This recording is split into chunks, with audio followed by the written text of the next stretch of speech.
Some families don't betray in the dark. They do it under bright lights with laughter in the air and glasses raised.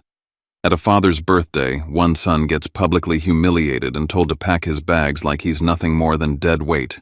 And what hits hardest isn't the cruelty of one brother's words. It's the silence of everyone else. When the whole room cheers for it, this stops being family drama and becomes something uglier. A united decision to erase someone's place, their safety, their dignity, right in front of their own father. You teach people how to treat you. When respect dies at the table, what's the right move? Swallow it to keep the peace. Or respond in a way that draws a hard line and forces them to face what they've turned into.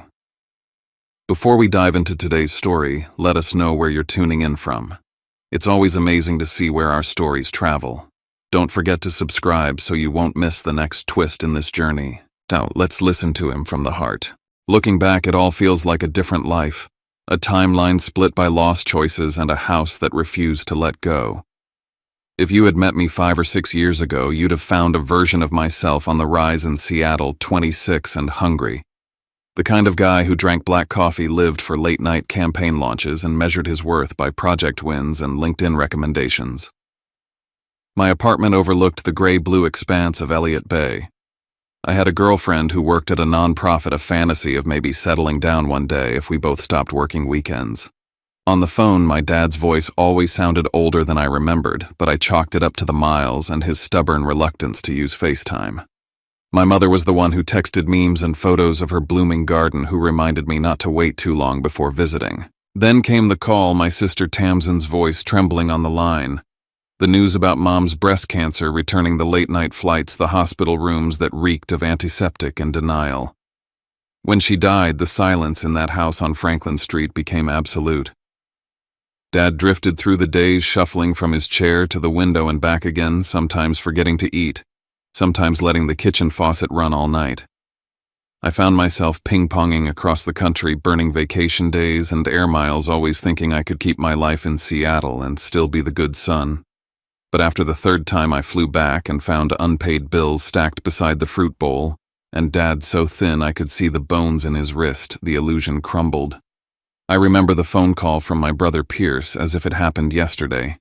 His voice was brisk, layered with the kind of authority you get from years as a CFO, comfortable, untouchable, practiced in crisis management. "Cass, you need to get home.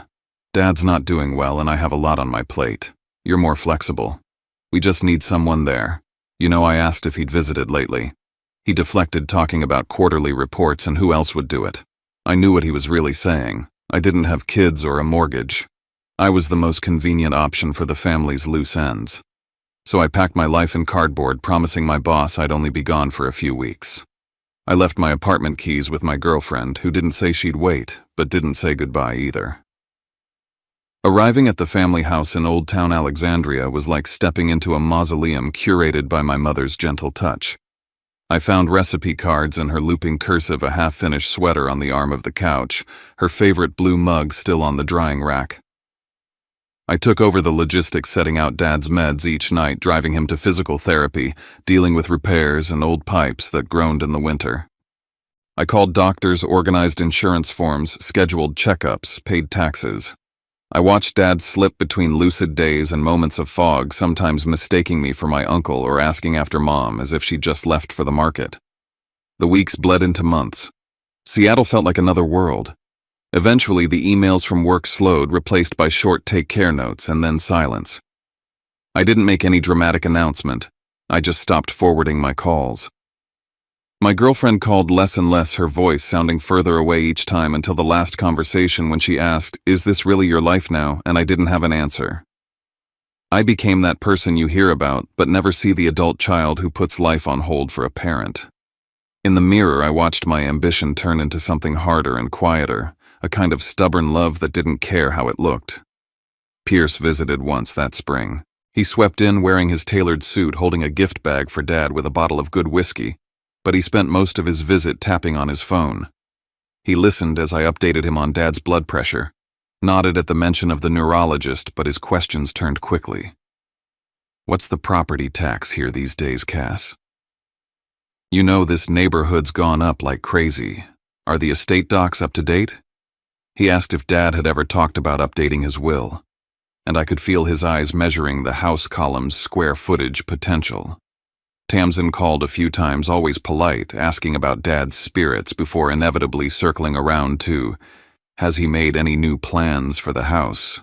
I started feeling less like a son and more like a placeholder, the house sitter for a prize neither of them wanted to tend, but both wanted to claim. One night, going through a stack of Dad's papers looking for a medical bill, I found a jumble of documents in the bottom drawer, my mom's original deed, old insurance statements, and tucked between them a note in handwriting that wasn't Dad's update power of attorney. The phrase made the back of my neck prickle. I put everything back, but a restlessness settled in. Mom always said this house wasn't just a building. It's a haven, she told me, and whoever keeps it keeps the family. I remembered that standing in the kitchen with the hum of the fridge and the old clock ticking. But more and more I felt like I was squatting on shifting sand. Pierce had always liked to get ahead of things, especially paperwork. It occurred to me uncomfortably that being the one who stayed could just as easily make me a target as a hero. That night, as I turned off the downstairs lights, my phone buzzed with a text from Pierce. I'm coming back next month. There's some paperwork Dad needs to sign. Don't let it slip. At the time, I thought my battle was against Dad's loneliness, the weight of an old house, and a grief that wouldn't let go. I didn't realize yet that what was coming for me wasn't loss. It was a plan. 2 years before everything boiled over, the house seemed quieter, but beneath the surface, the pieces were shifting. It started with an appointment at the clinic in Arlington, just a routine checkup for Dad, but it would end up rewriting everything. That's when we met Serafina Vale. She was the kind of nurse who remembers everyone's birthday, who asks about the little things that matter. Dad was having a rough morning, confused and irritable, and she sat with him, talking softly, dropping my mother's name as if it was some magic spell. I caught the flicker in his eyes, the way grief and hope warred inside him. Serafina was attentive, quick to notice Dad's preferences, but she also peppered me with questions: who handled his schedule, which family member was around the most, who took care of the house. Her tone was warm, but clinical, as if she were collecting data rather than making conversation. Dad perked up after that visit. He wanted to get out of the house, try new restaurants, join a local book club for retirees. I wanted to be happy for him, I really did. But when Serafina began showing up with homemade soup and offers to drive Dad to his appointments, I started watching her closely. She settled into our routines, never overstepping at first. She offered to help with small chores, lining up his meds for the week, organizing the pillbox, running errands. She called herself a friend of the family, but I could tell she wanted more.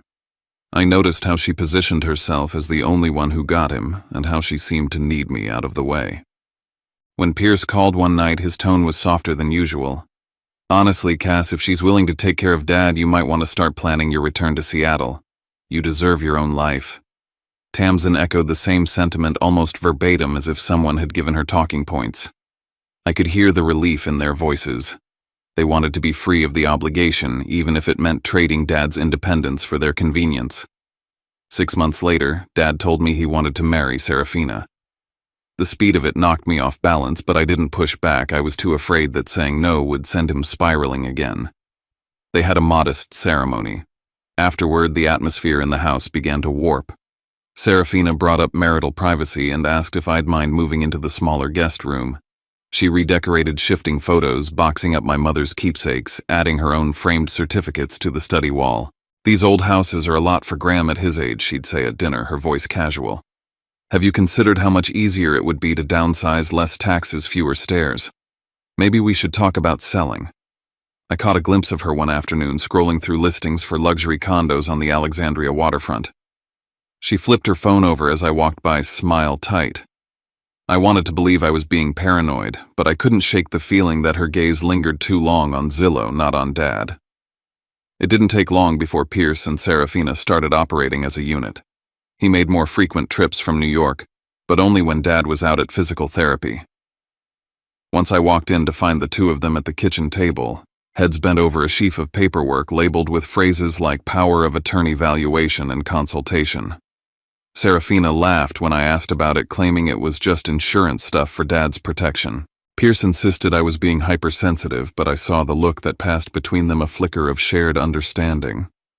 That evening, as I sorted recycling, I found a torn envelope from an estate services firm in Alexandria, the letter inside hastily shredded. When I asked Serafina, she waved it off. Probably junk mail. You know how these places are always sending stuff. My gut told me otherwise. I started a notebook logging every time Pierce showed up while Dad was away, every change in medication, every new friend Serafina brought around the house. I began to notice that Serafina was increasingly insistent about controlling Dad's meds and appointments, sometimes telling me not to bother, she'd got it covered. Sheila, our neighbor across the street, mentioned to me in passing that there had been a few strangers stopping to take pictures of the house. Maybe real estate scouts, she guessed. But I saw the glint in her eye. She was giving me a warning. Late one night, I stepped out onto the back porch for air and caught the tail end of Serafina's hushed phone call. Her back turned to the light. Yes, it's almost time. Just make sure he doesn't catch on. I didn't need to hear the rest. She wasn't talking about Dad. Somewhere between the clicks of her heels on the hardwood floor and the way she closed doors just a little too softly, I realized I wasn't just fighting for my father's comfort anymore. I was being played. And suddenly, I understood this wasn't about care or love or even family. It was about a house, a signature, and who would get to write the final chapter. There's a rhythm to suspicion, a slow, steady beat that grows louder as each new sign falls into place. 6 months before Dad's 70th birthday, our house in Old Town Alexandria began to feel less like a home and more like a stage set for something none of us wanted to name. Every evening after dinner, Serafina would brew a special tea just for Dad, a blend she claimed helped him sleep through the night. I watched him slip under its spell, his eyelids heavy before the end of Jeopardy, waking up confused about the day or the year. It started small, these episodes, but soon became routine. When I suggested a checkup, Serafina dismissed my concern with a strained smile. He's just getting older, Cassian. Let him rest. One afternoon, I opened Dad's weekly pill organizer and paused. There was an unfamiliar capsule tucked beside his heart medication, pale green and oblong, nothing like what I'd seen before. I asked Serafina, who bristled, assuring me that as a nurse, she knew exactly what Dad needed. Let me handle it. Too many cooks spoil the broth, she said, her tone edged with annoyance. But I couldn't let it go. That night, after everyone was asleep, I slipped one of the capsules into a small envelope, labeled it with the date, and hid it in the glove box of my car. The next morning, I called my old friend Juno Park, who worked at a nearby pharmacy. Juno agreed to meet me after her shift. Under the buzzing fluorescent lights, I handed over the pill and waited as she ran a quick check. She frowned, shaking her head. Cassian, this is a strong sedative not prescribed for your dad. Whoever's giving him this isn't just helping him sleep. This is the kind of medication that makes someone compliant foggy. My heart thudded. I realized in that moment that what I'd taken for natural decline might be manufactured. The realization felt like falling through ice. Meanwhile, odd things kept happening around the house. Sheila, our neighbor, mentioned she'd seen a man with a measuring tape walking the property, snapping photos of our front porch, checking the basement windows. When I asked Serafina, she said a friend was considering a home renovation and wanted ideas for layouts. Later, I found a torn real estate brochure in the kitchen trash pages showing luxury condos in downtown Alexandria. The photo of a smiling couple in a high-rise seemed to mock me. Pierce visited more often, always timing his arrivals for when Dad was at therapy or napping. One afternoon, I walked into the kitchen to find Pierce and Serafina leaning over a spreadsheet discussing facility options, listing commissions, and liquid assets. When they noticed me, Pierce's tone shifted, reassuring but condescending. Cass, you're reading too much into this. You need to think about your own life, not just Dad's. But I couldn't look away anymore. Dad started complaining about his bank account, how money seemed to disappear even though he hadn't bought anything out of the ordinary. Serafina brushed it off, claiming she managed his online banking for convenience. I started snapping photos of every odd transaction, consulting fees, management services, small transfers I couldn't explain. The final confirmation arrived one rainy Tuesday when I was helping Dad with a new phone app.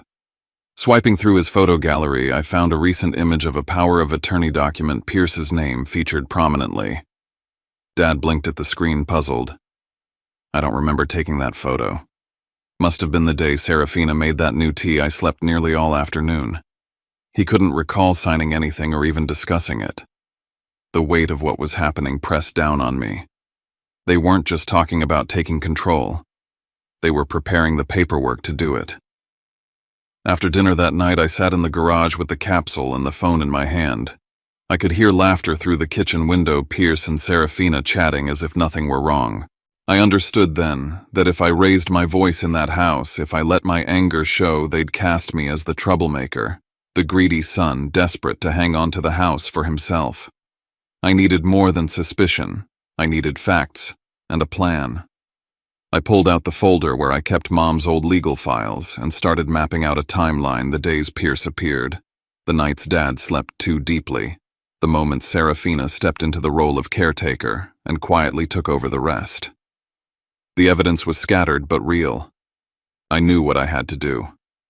I scrolled through my phone to Uncle Dorian's number, paused, then found Rowan Klein's contact just below. My thumb hovered over the call button. This wasn't about feelings anymore. It was about survival for Dad, for the house, for the truth. The next morning I made 2 calls that would change the trajectory of everything. Uncle Dorian answered first, his voice steady and practical as always. I explained the sedative, the strange transactions, the document on Dad's phone. He didn't ask about my feelings. Instead, he went right to logistics. Write down every date. Who was present? Was your father alert? Do you have the pill? Don't confront anyone. Gather your proof. Don't let them see you coming. Armed with his advice, I met with Rowan Klein in a brick office near King Street. Rowan listened carefully as I laid out the sequence, the new pills, the paperwork, Serafina's sudden control. This isn't a family spat, Rowan said quietly. It's elder abuse, plain and simple. Here's what you need: a third-party medical assessment on a day when your father's clear-headed. You need legal documents, a healthcare proxy, a new power of attorney with restricted authority, and a signed statement from your father about his wishes, all properly witnessed and stored. Most importantly, you need evidence, photos, timelines, witnesses. He warned me that if Pierce and Serafina were planning to sell, they'd likely use a big family event like Dad's birthday to pressure him into signing everything at once, surrounded by people who'd support their story. With a growing sense of urgency, I arranged an appointment with Dr. Annika Deshmukh, an independent geriatrician. I brought Dad in on a bright morning when he was at his sharpest. Dr. Annika conducted a full cognitive assessment, confirming that while Dad had some mild age-related memory loss, he was perfectly competent when taking his proper medications. She noted that introducing unprescribed sedatives could create artificial symptoms of dementia, clouding his judgment and potentially invalidating any recent legal signatures. Her findings became the first stone in the wall I was building. Juno continued helping on her end, checking pharmacy records for any unusual activity. She traced the sedative back to a single prescription filled under a name we didn't recognize. Likely someone helping Serafina, or perhaps a sympathetic doctor willing to look the other way. The pattern was clear: these pills didn't just show up in our house by accident. Someone wanted Dad subdued. Rowan drafted a new set of legal documents, a healthcare proxy granting decision-making power jointly to me and Uncle Dorian, a limited power of attorney requiring both our signatures for any major actions, and a formal statement of Dad's wish to remain in his home with in-home care as needed. We chose a day when Serafina was out. She'd gone to a wellness seminar in Arlington, though I doubted the meeting existed. Dad signed everything in Rowan's presence with Dr. Annika and a notary as witnesses. The originals went into Rowan's office safe.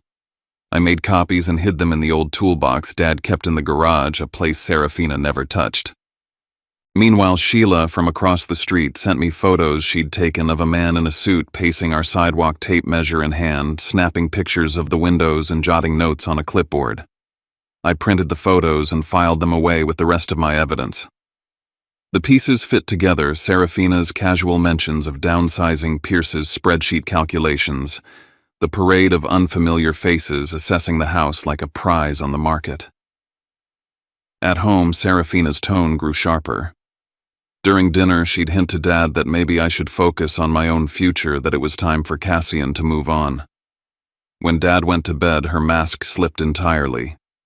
You can't stay here forever.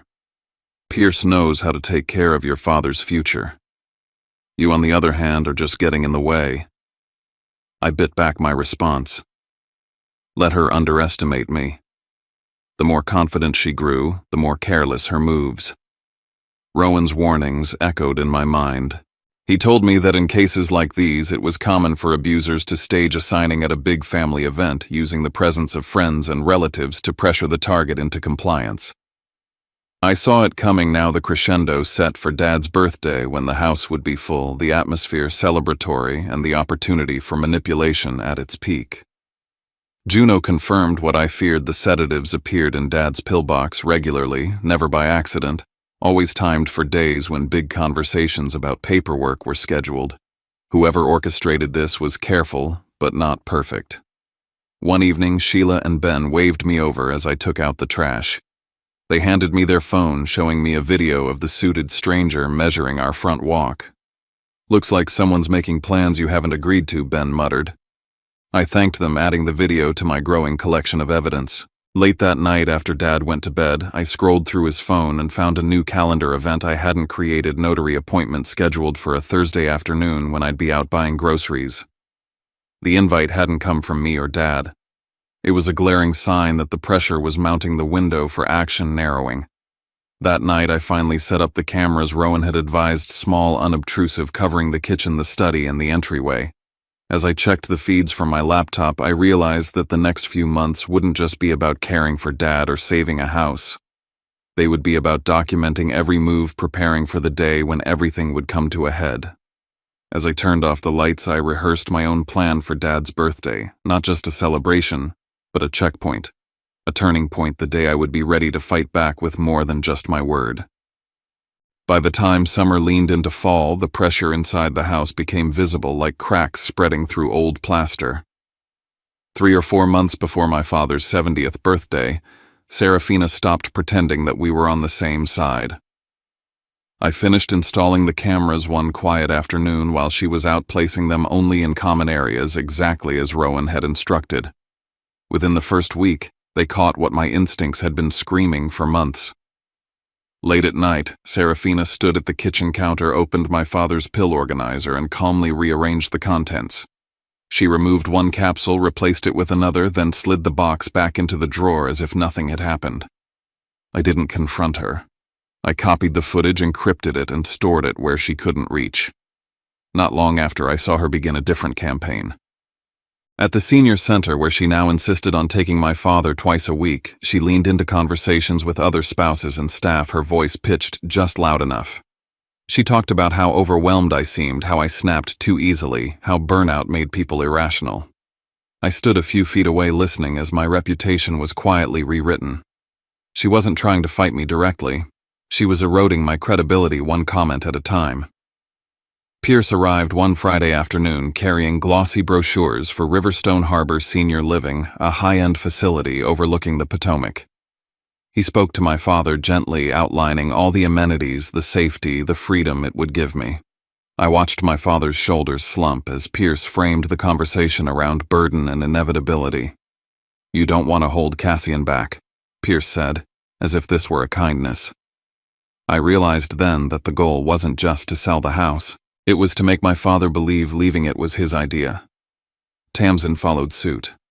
On a video call, she repeated Pierce's phrases almost word for word, accusing me of being controlling, of keeping Dad to myself, because I was afraid of losing my place. Hearing it out loud stung more than I expected. It was one thing to fight Serafina. It was another to see my own sister recruited into the story they were telling. The financial pressure came next. I brought Dad to the local bank under the pretense of reviewing a small charge he didn't recognize. The teller pulled up his account history and pointed out a pattern of recurring transfers to a financial consulting entity.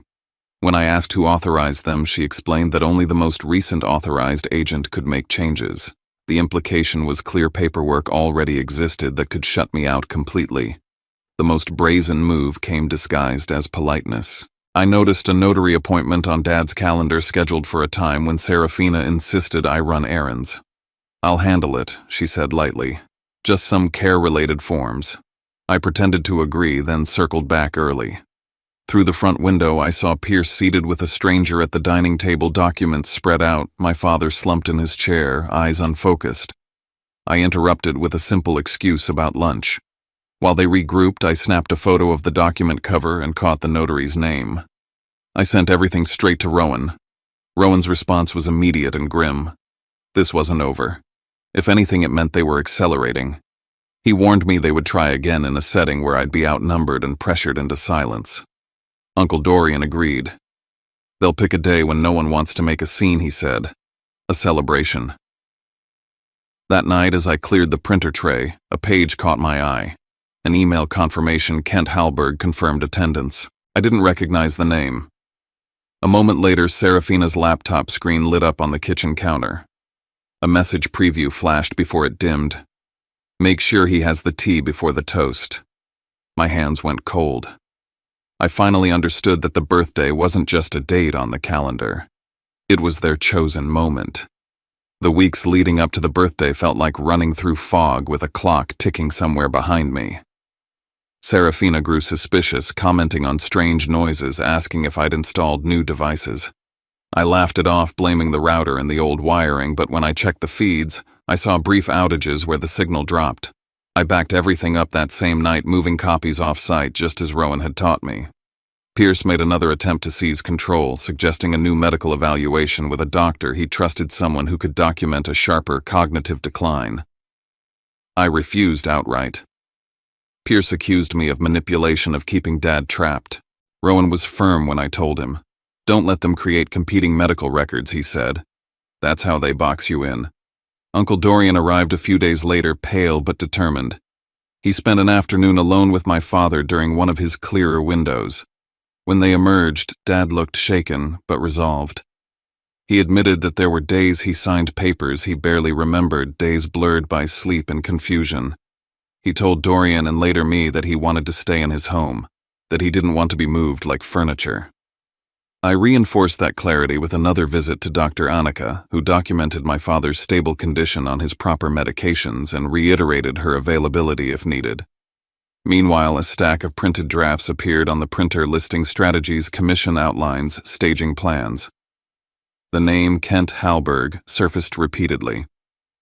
When I compared his name to the photos Sheila had taken of the man measuring our property, the match was undeniable. This wasn't theory anymore. It was logistics. I began shaping the birthday carefully, inviting people who had known my father for years, neighbors and old colleagues who could recognize when something was off. I put together a photo album tracing his life, keeping him engaged and grounded. I avoided anything that could be misrepresented as manipulation. Rowan walked me through every possible scenario. What to say first, which document to present, when to stop the proceedings, when to call for medical confirmation. The plan was precise, almost clinical. He emphasized one thing above all: don't argue. Let them expose themselves. The final confirmation came the night before the party. Pierce's message flashed across the shared screen in the living room. Tomorrow we finish this. Have Kent ready. I stood there long after the screen went dark, looking at my father asleep on the couch.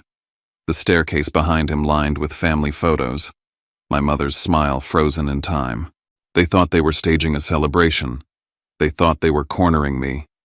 What they didn't know was that everything they needed to defeat themselves was already in place. And all it would take at the right moment was one phone call. The morning of my father's 70th birthday arrived exactly as I expected it to, quiet on the surface, charged underneath. I woke before sunrise and moved through the house with deliberate calm, preparing food, setting out plates, arranging the living room so everything looked like a celebration instead of a courtroom. I kept my father engaged from the moment he came downstairs, talking him through breakfast, handing him his medication myself, making sure every pill matched the prescription. I needed him present, anchored for as long as possible. Serafina hovered nearby with an energy that didn't fit the occasion. She insisted on handling drinks, kept glancing at the clock, kept drifting back toward the kitchen as if guarding a control panel. I checked the cameras one last time, confirmed the backups were intact, then let the day unfold. Pierce arrived earlier than anyone else, carrying a gift bag that felt like an afterthought. He scanned the house the way an appraiser would, his eyes measuring space flow opportunity. Tamsin followed soon after and positioned herself beside him without even realizing it, already speaking in the careful language of safety and practicality.